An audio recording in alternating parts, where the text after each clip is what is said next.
The whole thing. Yeah. Okay. How are you? Yeah. Okay.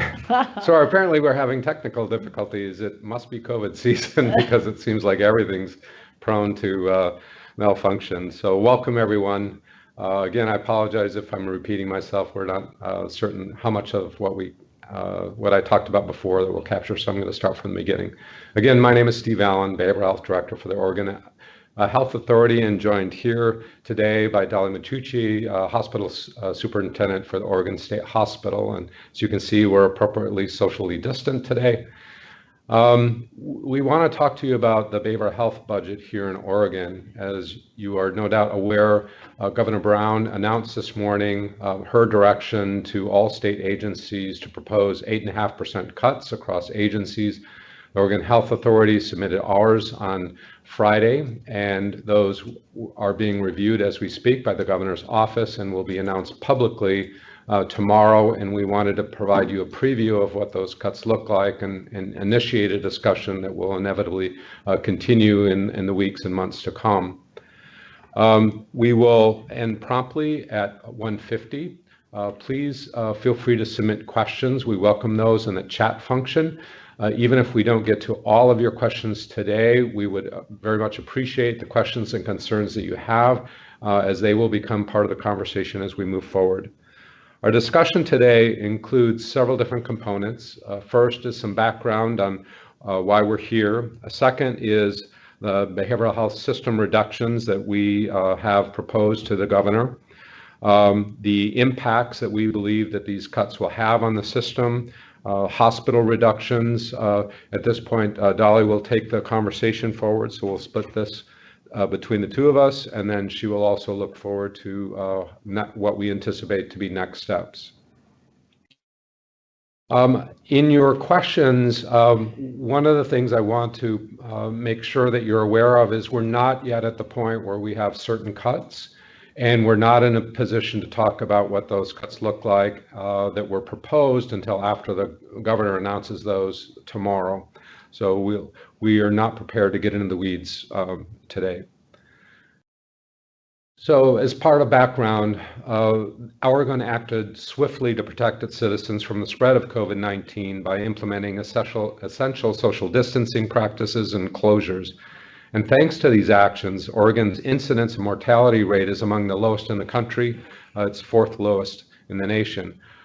However, these closures have had a dramatic impact on across Oregon, including the economy, through lost wages, through shut businesses, and these have resulted in a significant drop in revenue for state government and the services that it provides.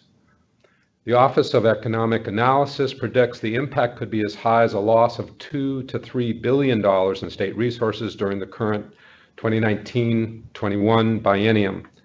And by law, the state may not spend more money than it brings in and through revenue. And without legislative intervention, the only tool the governor has to balance the budget is to reduce general fund expenditures. In order to prepare for the anticipated loss of general fund, the governor has directed all state agencies to propose budget reductions to cut their general fund biennial appropriations, that's hard to say, by 8.5%. OHA submitted its proposed budget, as I mentioned, this past Friday on the 8th. The governor has been reviewing those proposed and will share them publicly tomorrow on Tuesday the 12th. Because the budget reductions can only apply to programs and services supported by general fund dollars, the proposed cuts will have a huge impact on Oregon's behavioral health system, including the state hospital. We think it's important for you to know that these are not cuts that OHA wants to make. These are also not cuts that we believe are in the best interest of the behavioral health system and the people of Oregon. We understand that any cuts will be especially hard in the midst of COVID-19 pandemic, where we are all experiencing loss, social isolation, and stress. So the need for behavioral health services arguably are more important now than ever. And we also acknowledge that these cuts that are proposed to our general fund programs would disproportionately affect historically underserved communities. It's important to know that this exercise, however, is just a starting point for budget discussions that are yet to come. The governor will review the reductions that we have proposed and the impacts. However, OHA is a large part of the state's budget, and we have to contribute our share to close the state's funding gap. Here's an outline of the proposed funding reductions, again, without the details that folks will see tomorrow. Including in the OHA proposal is a reduction in behavioral health funding by $69 million. I'll speak in a minute. There's also an associated cut in the Medicaid budget as well. The proposed budget options have 4 parts. And as you look through the budget pieces tomorrow, I'm sure there'll be a lot of speculation or second guessing about how we arrived at the strategy that we used. Articulating the strategies that we use today, but knowing that this is an exercise and the strategies that ultimately drive what the budget cuts may be very different from the ones that we're discussing today. These were pragmatic solutions to a difficult problem. The proposed options start with savings, reductions, and revenues that have previously been identified but not yet acted upon, and those included marijuana tax increases and an increase in the federal mental health block grant funding. That's the first tier. The next proposed options include stopping all activities on new contracts. These are contracts that had been created but not yet signed and closed. Those typically were funding that came out of the last 2019 session and especially impacted our Vital Children's Behavioral Health Services, assertive community treatment, and county financial assistance agreements. We identified further options and programs funded wholly by general fund, primarily in reductions to rental assistance and the choice contracts. These would mean more people would be unable to maintain safe housing, and Oregon State Hospital would have more difficulty discharging and transitioning people to the community. And the fourth area is in Medicaid, which, as you know, is a very large part of the state's budget, so could not be ignored in this process. It includes cutting Medicaid funding by $64 million in general fund, but that translates to a total of $233 million in services due to the federal match that augments the state portion. This will have an impact on providers, coordinated care organizations, CCOs, access to care for Oregon Health Plan members. I need to emphasize, however, that these proposed cuts to Medicaid need legislative approval and approval from the Centers for Medicaid and Medicare Services. There are very broad and deep impacts from these proposed cuts. Should they be implemented, these proposed cuts will have a devastating impact on the behavioral health system and the people who depend on it. Oregon has one of the highest rates of mental health, mental illness, addiction, and suicide in the country. And as you know, we have been ill-equipped to address the scope and scale of the behavioral health needs of children, adults, and family even before the COVID-19 pandemic. The proposed cuts are deep and span key services for many of Oregon's most vulnerable people. The cuts include rolling back landmark 2019 session investments in the children's behavioral health system, including cuts to school-based mental health and suicide prevention and post-prevention services. Rolls back intensive in-home behavioral health treatment, which is intended to support children and families in their home and to reduce the need for residential levels of care. Crisis services in hospitals that reduced emergency department visits, hospitalizations, and allowed children and families to return home and support those families in their own homes. It would roll back rate increases for addiction and mental health treatment that were designed to improve behavioral health worker recruitment and retention and encourage providers to increase access to these much needed services. It would roll back an expansion of the assertive community treatment, ACT, an evidence-based program that supports people with very severe mental illness within their communities. It rolls back implementation of Project Nurture, which is designed to help new mothers with addiction keep their infants safe and support people in reducing family separations. It reduces OHA's ability to support people with serious mental illness with rental assistance to help prevent homelessness. It reduces critical transition services, slowing discharge from psychiatric hospitals around the state, including the Oregon a state hospital, thereby slowing admissions to hospital level of care for those who need it. It reduces funding to Oregon's county-based behavioral health, and these provide safety net services for people all over Oregon, and it reduces Medicaid-funded services for people on the Oregon Health Plan. And with that, I'll turn it over to my colleague, Dali Machucci. Oregon State Hospital is recognized as a critical element of the behavioral health continuum and is a division within Oregon Health Authority. Oregon State Hospital does have its own general fund allocation, and the 8.5% reduction exercise required us to propose options for a reduction of over $42 million. Oregon State Hospital focused on preserving services and supports for patients that are required by law and regulation, including maintaining direct care staff. The goal within Oregon State Hospital was to be able to achieve reductions by consolidation and restructuring the hospital to minimize patient and staff impact. As we approached the 8.5% reduction requirement, we started by holding all positions vacant, and not dissimilar to Steve and the behavioral health supports, looked at a logical and tiered approach to reductions. The first potential reduction is to reduce operating capacity up to potentially 173 beds. It is recognized that this would have a huge impact not only on Oregon State Hospital's ability to provide people who need hospital level of care throughout the state within OSH at impact, but also the larger behavioral health continuum of which we are a part of. The reduction in bed capacity at Oregon State Hospital would exacerbate the existing pressure that already exists for access and services across the behavioral health continuum. And this reduction also means a reduction in workforce. We next looked at the elimination of services and programs that are not required by law and regulation, and at the same time, make the hospital such a rich environment of healing and recovery. Elimination of these services and programs would mean patients no longer have access to the valuable programs and services that help them fully prepare for safe and successful community integration.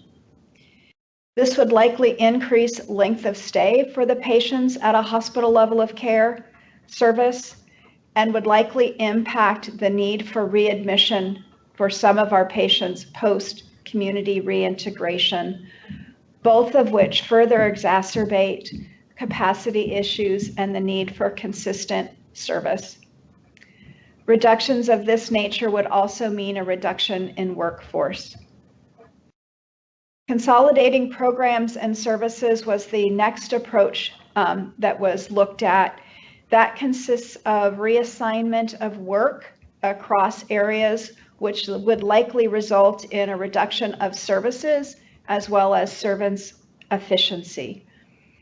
It will result in increased staff to manager ratios, which negatively impact employee satisfaction, reduce communication and engagement, as well as accountability in a time when folks are most under a variety of pressure, patients and staff as well.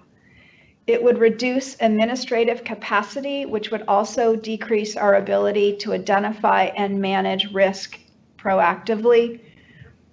And again, some consolidations of programs and services would result in a reduction of workforce. The proposals that OSH put forward, to reiterate Steve's words, are proposals at this point.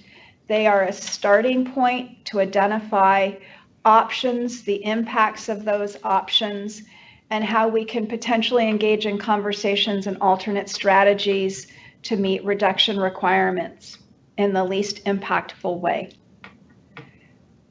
The next step is for the governor to review each agency's reductions and evaluate their impacts as shared by Steve.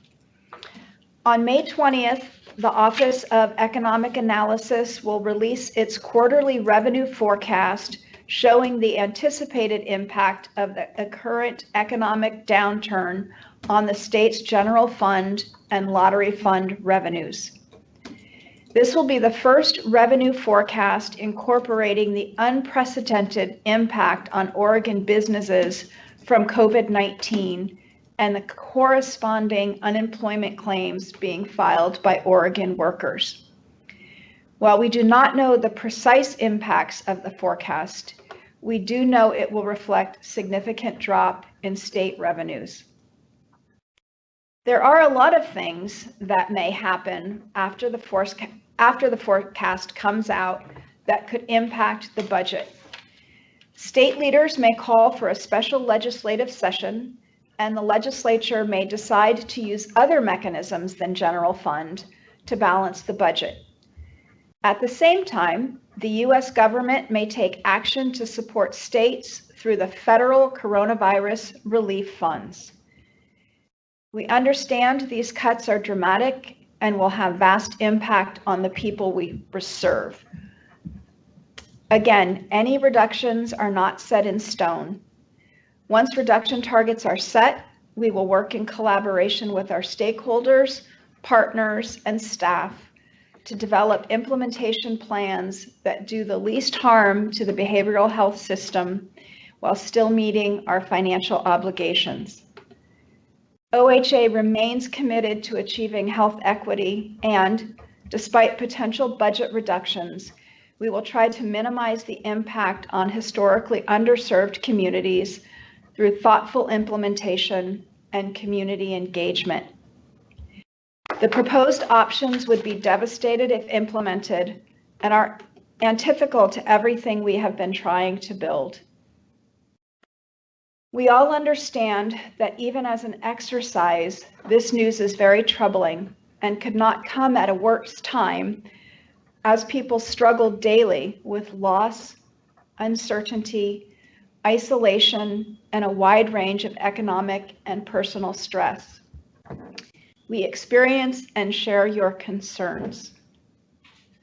In these uncertain times, we need each other more than ever.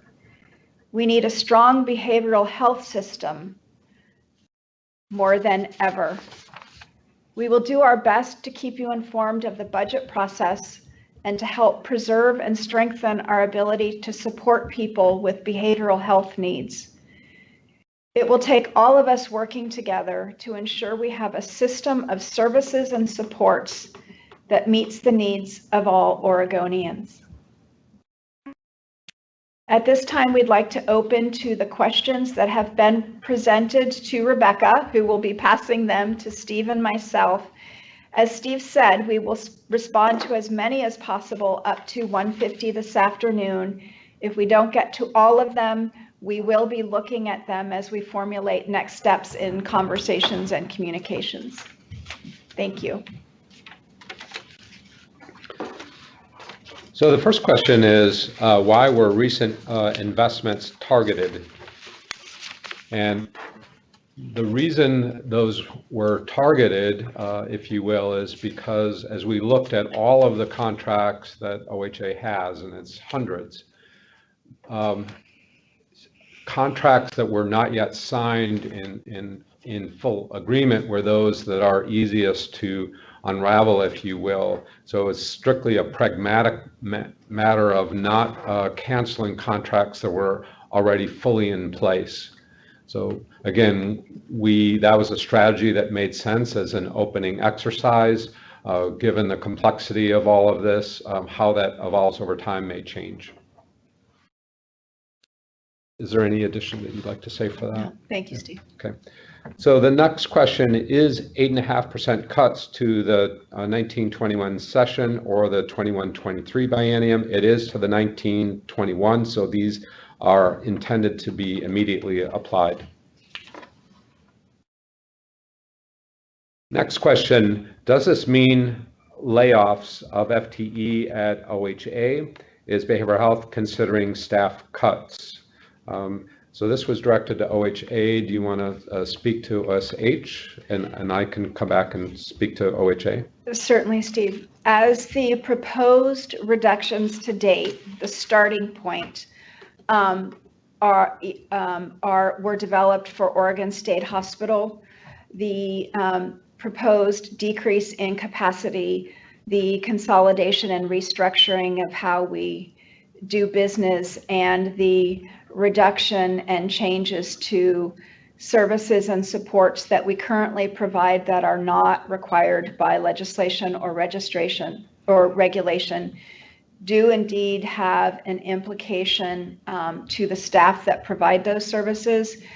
As part of the reduction exercise, it does include a reduction in FTEs in alignment with those potential changes. Yeah, thanks, Dolly. And here's where there are differences among parts of the agency. So the largest share of the budget at the state hospital is with staffing costs. In the Office of Behavioral Health, it's just the opposite. The largest share of dollars in the Office of Behavioral Health are program dollars that go out the door and help fund services. Even if all of the staff were let go as part of the Office of Behavioral Health, it wouldn't make really a dent in the required reductions that we have. And so staff were not a focus of the cuts that was programming instead.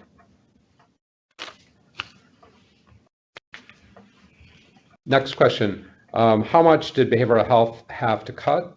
And so those are the numbers that I listed earlier. I believe it's $64 million in the behavioral health budget, followed by an additional, hang on, I think it's $64 million in the Medicaid budget for a total, I believe, of $233 overall million in Medicaid, and that increase is due to the impact of reducing general fund that's coupled with federal match. Next question. Are the cuts because of increased demand for COVID? The cuts are not are being in place because of increased demand for COVID. We are simply acknowledging that as part of the impacts of the COVID-19 virus, that people's need for behavioral health services are increasing in certain areas. And so the impacts of the cuts are doubly harsh because in a system that was not well equipped to meet all of the needs of behavioral health for the state prior to COVID-19, in the current environment where arguably people's need for behavioral health services are now more than ever, these cuts are even more impactful for the system. Did you want to add to that? No, thank you, Steve. Okay. Next question. Would the cost-cutting rollback Tier 1 payment system implemented June 2019 for residential treatment having trouble reading this, something serving SPMI? You want to try, Steve? Yeah, not sure if I understand that question. Dolly Anderson. Would the cost-cutting rollback to Tier 1 payment system, if it were implemented June 2019 for residential treatment, how, I'm not seeing it either, serving treatment facilities? Treatment services? Facilities, residential treatment homes serving people with SPMI. Homes. Homes. Okay. Apologize, I couldn't be much of a help for you, Steve. Yep, so I'll do the best I can to answer, but it may be a question, whoever wrote this, feel free to write back if we didn't capture it correctly. So there's a couple of rate increases or rate changes that were implemented this past year. One was the mental health residential rate restructuring, and that's in the current scenario not touched. The second were increases to rates that were made possible through legislative investments that allowed us to increase the rates for substance use disorder broadly and mental health treatment, the non-residential, because the residential had previously been adjusted. Those rate increases are impacted by the current exercise that we've proposed. Next question. Wouldn't a targeted approach rather than across the board cuts make more sense? So I think this question is about the governor's strategy, and I think it's important to understand that this is just an opening exercise where across the board cuts forced all agencies to consider the cuts, and what the governor fully expects in the legislature is that there will be a set of robust conversations that happen afterwards that begin with the current sort of level playing field, if you will, in terms of the cuts, and then work towards prioritizing which cuts go where.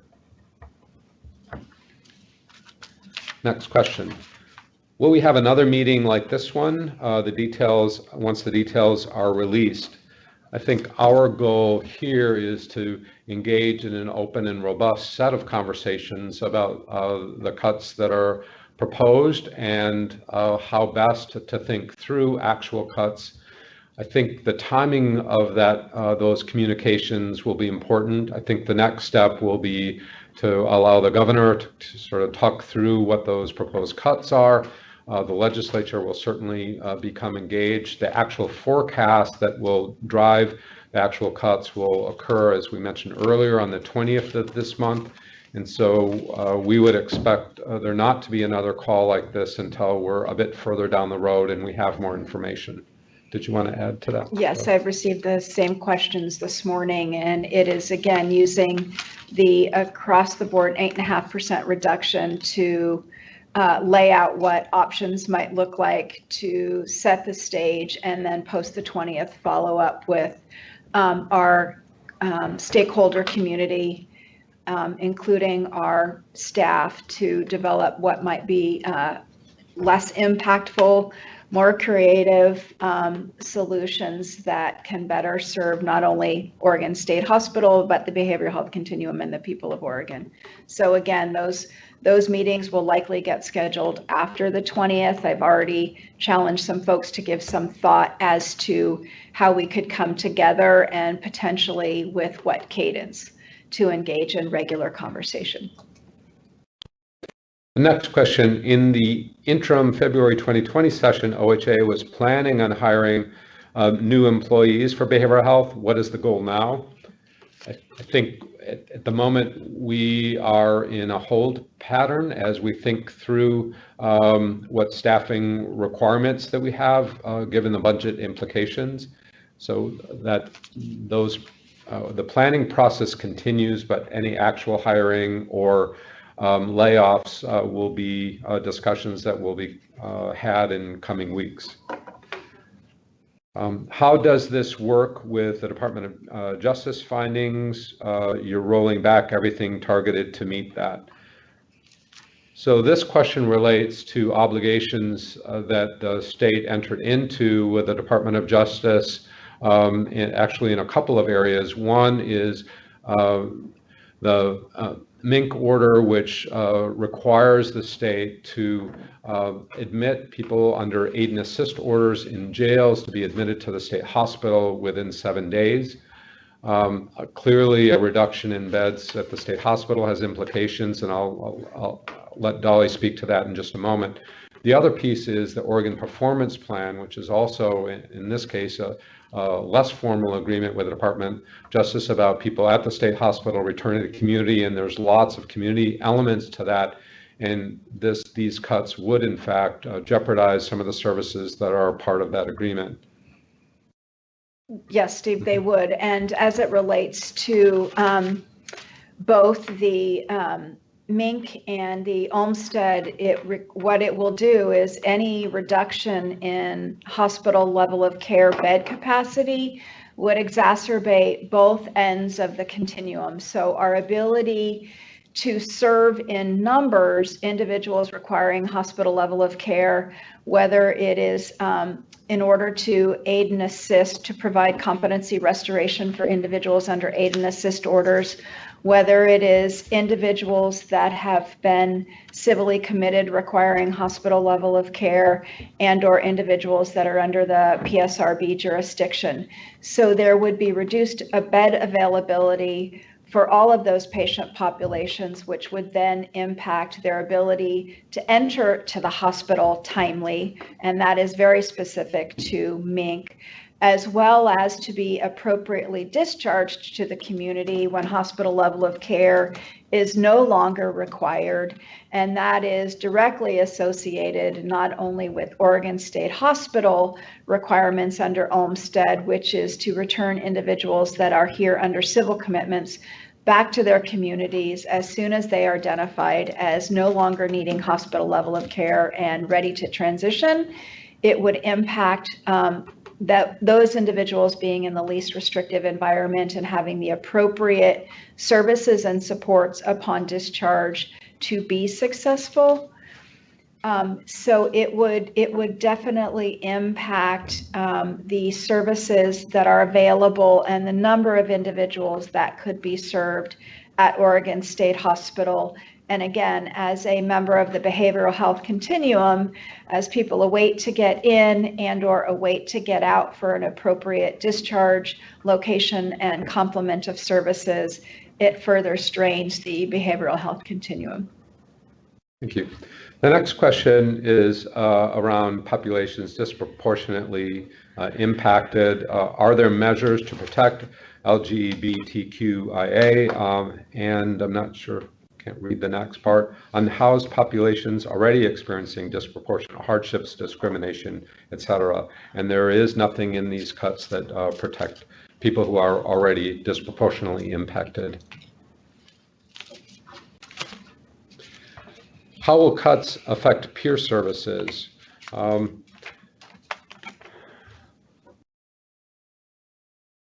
So broadly speaking, there's a number of large cuts that we just talked through. Folks will see the details of those cuts in the governor's information sharing tomorrow.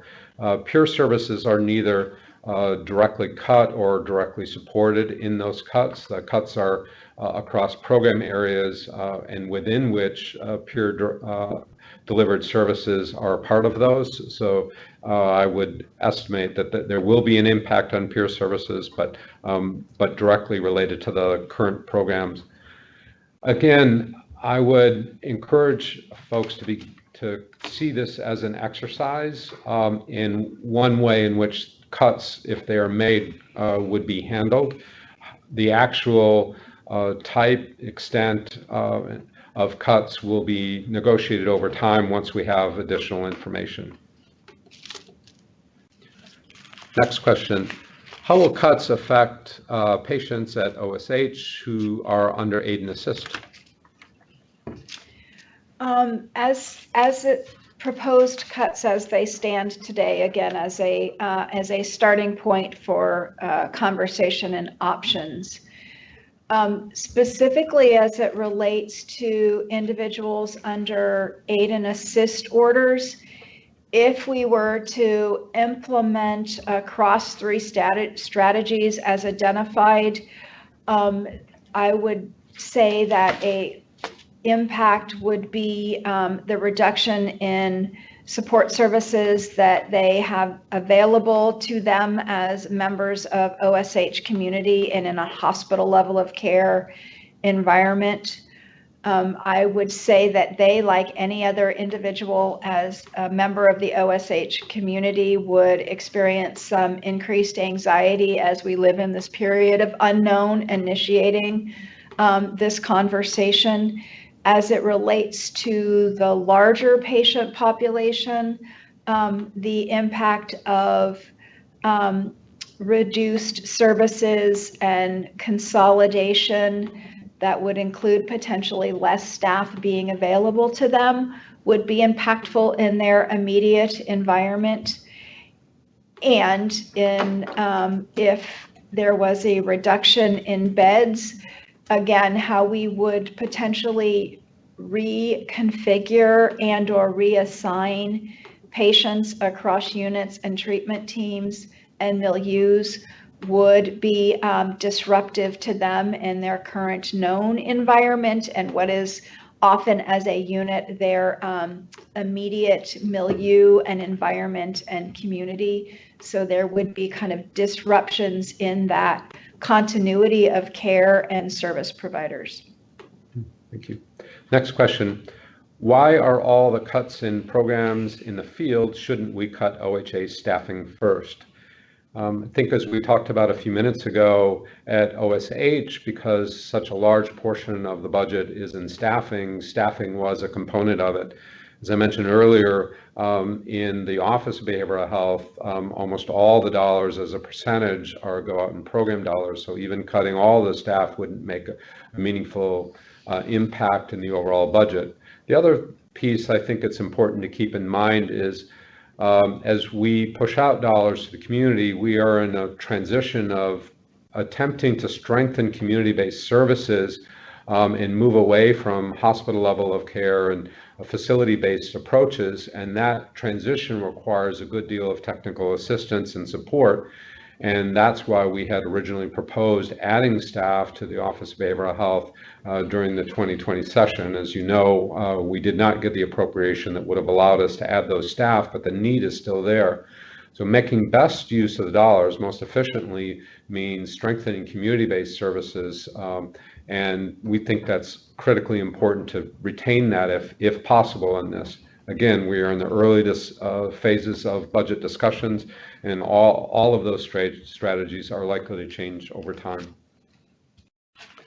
Next question. Have you been speaking to the governor's office regarding CRF funds dedicated to behavioral health for COVID response? So in terms of the federal allocation, we know the governor's office has been looking very closely at federal funds. I think our hope is that additional funds will become available. We are not in a position to comment about the strategic use of those funds at this time.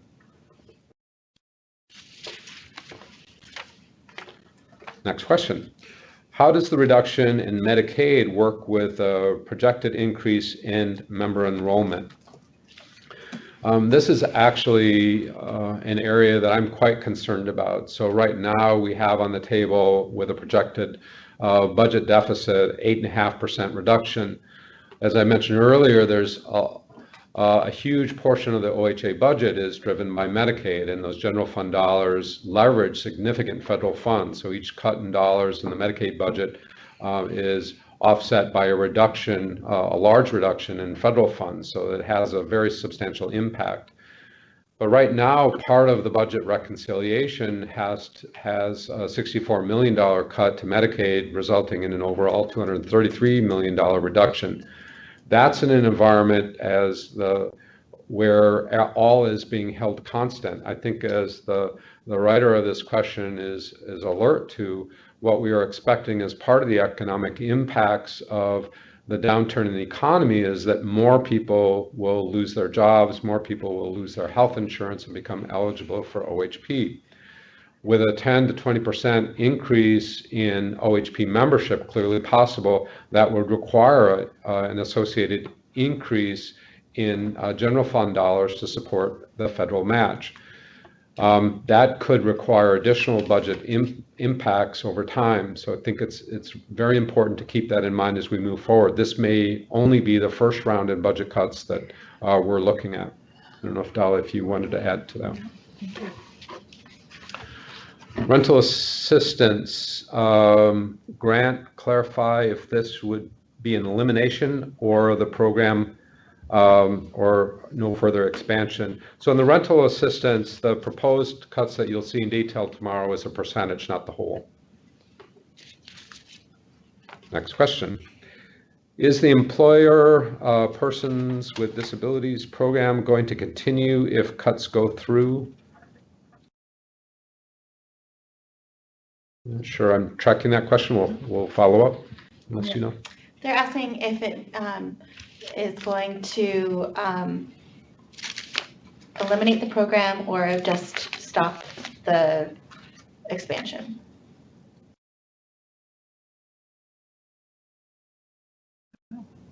I'm sorry, I'm still not tracking the program. We'll have to back to Okay, up. all right. Next question. Is there a scheduled meeting for updates tomorrow? We will not be conducting an updated meeting tomorrow. The governor, again, will be releasing all of the documents that are attached to the budget cuts tomorrow. We won't plan to do a follow-up meeting like this, probably for several weeks, based on the May 20th actual budget forecast that comes out, and then some associated discussions following that. How much of a change would your average OHP member expect? All of that, I'll say it the other way, those impacts won't be known until further information is available. So we're not in a position to talk about any changes to OHP today. Is a $69 cut for community-based services plus a $42 cut to OSH for a total of $111 million, or is it the 142 part of the 69 million? So let me go through those numbers again. And I'm sorry, I misspoke on those. So there's a $69 million cut in the Office of Behavioral Health funding, primarily through program cuts. Then there's an additional $64 million Medicaid cut in general fund, which results in a $233 million total impact because of the federal match. And the OSH reduction of 42 million is separate. Good, thank you. Next question, are prospective payments for CCBHCs still being made? If so, how are we paying for this, the state fund portion? So for some time, since fall, the CCBHCs, so the Certified Community Behavioral Health Programs, have essentially been self-funded. And what we mean by that is that the general fund dollars that support the CCBHCs have come out of a reduction to monies that we would have otherwise paid to the counties for the CMHP as part of our county financial assistance agreements. So it is not requiring additional state funding. As some of you are aware, there was a request from the counties for an additional approximately $15 million to cover the general fund portion of the CCBHCs. That funding was not authorized, and so the programs that are continuing will be self-funded. Does the 8.5%, next question, equate to 17% for fiscal year 21? It is the 17% across the 2 years of the fiscal year through the 1921 biennium. Next question, any discussion of furloughs? I'm not aware of furlough discussions. So at this point, no. Again, the 8.5% reduction exercise is the starting point. If at any point there were discussions around furloughs and or layoffs, that would be organized at the statewide level in conversation and partnership with DAS. And at this point, no conversations. Next question, will reductions pressuring behavioral health structure reduce OSH services and transfer money to preventive community services?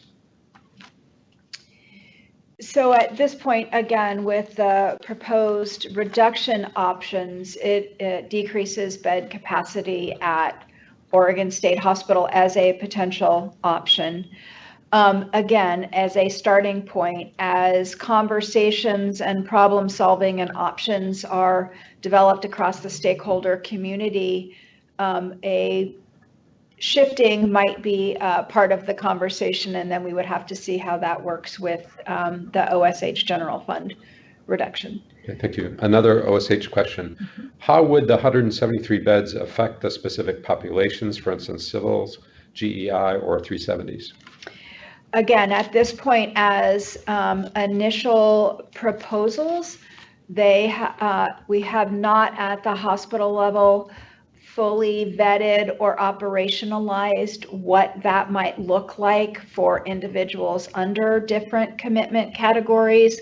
Again, if we were having to proceed in that direction in any way, shape, or form, we would then be taking the time to organize that and do that in a thoughtful approach. So that has not yet been operationalized.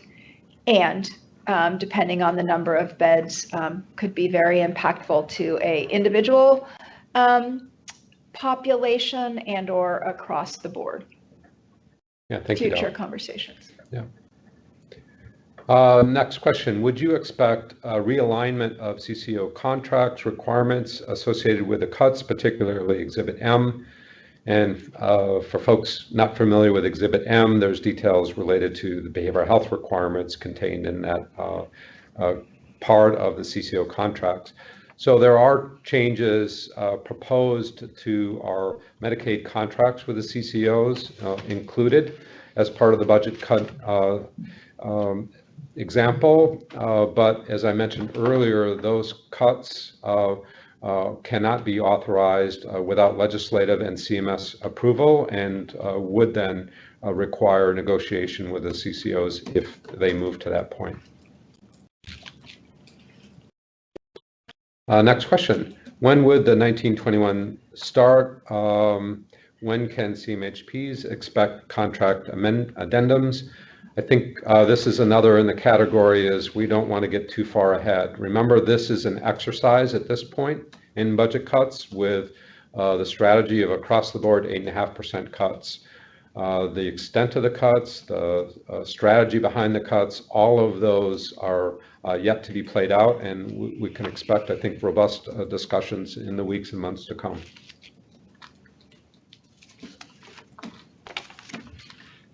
And we have about 4 minutes left, and I think we're getting through most of the questions. Next question, do cuts include relief funding expected through the CARES Act? Health and Human Services is still prioritizing future iterations of provider relief funding. I'm not sure if that was a question. So this is back to the comment about the federal funding. So the governor is looking very carefully at the current federal funding that's been made available and how those expenditures are being prioritized across the pandemic, and especially considering the healthcare needs of individuals who are being affected directly by the COVID virus. But also the economic impacts that we're experiencing. So all of this has yet to be, fully prioritized, and the governor will announce her strategies for how that federal funding is being utilized in the right time. I think final question. Can OHA roll back behavioral health rate increases from the 2019 legislation without additional legislation? That, I think, is a topic yet to be decided. I think we put that on the table, knowing that it would be a difficult expenditure to take a look at. It's one that I strongly believe in, but keep in mind that all of these proposed changes will have legislative input along with the governor's office before any of this will be enacted. And keep in mind that these are all a first round in this exercise. So just in terms of closing comments, with a couple of minutes that we'll have left, I want to thank each and every one of you for participating in this call. I've known that this would happen for the last several days, and frankly, I've been dreading this moment and having this conversation with all of you in many ways. I just on April 29th, marked my first year as your behavioral health director, and I came to the state knowing that there were deep needs to transform and to strengthen Oregon's behavioral health system, and believing that in partnership that we could work on all of this together. So knowing that these budget cuts would be presented is very, very difficult for me personally to experience, because I feel like it is the wrong direction for us to go. But I'll also say that one of the pieces that has continued to invigorate me and give me hope is all of you. And this is a moment, I think, not to take sides or to point fingers. This is a moment where all of us need to step into our leadership roles and to advocate for what's best for Oregon. This is a hard environment to do that with social isolation and all the anxiety and uncertainty that surrounds us, but this is exactly the right moment when all of us need to step up and to work together to help move the behavioral health system forward in this environment, because frankly, We all need it right now. So thank you for your time and for your dedication to all these issues. And I look forward to working with all of you to move this forward. Dolly? Same sentiments, Steve, with the additional layer of you're starting your second year. Mm-hmm. I am starting my third. And what I can say with confidence in starting my third is, albeit incredibly difficult conversations and potential prospects on the horizon, not only across the behavioral health continuum, but within Oregon State Hospital, we have the right people to engage in the conversation, to be thoughtful, to be creative, and to be collaborative, while at the same time demonstrating grace as we lead through Oregon's next chapter in the behavioral health continuum. And I am confident that whatever we need to accomplish, we can do so together in partnership. It is a difficult time, and I am sorry to layer an additional set of uncertainty forward to both staff, stakeholders, and most significantly, our patient population and those that require our services. And again, we will need to stay in frequent contact in order to do that well, and I am confident that we will. So thank you for your presence today. Thank you.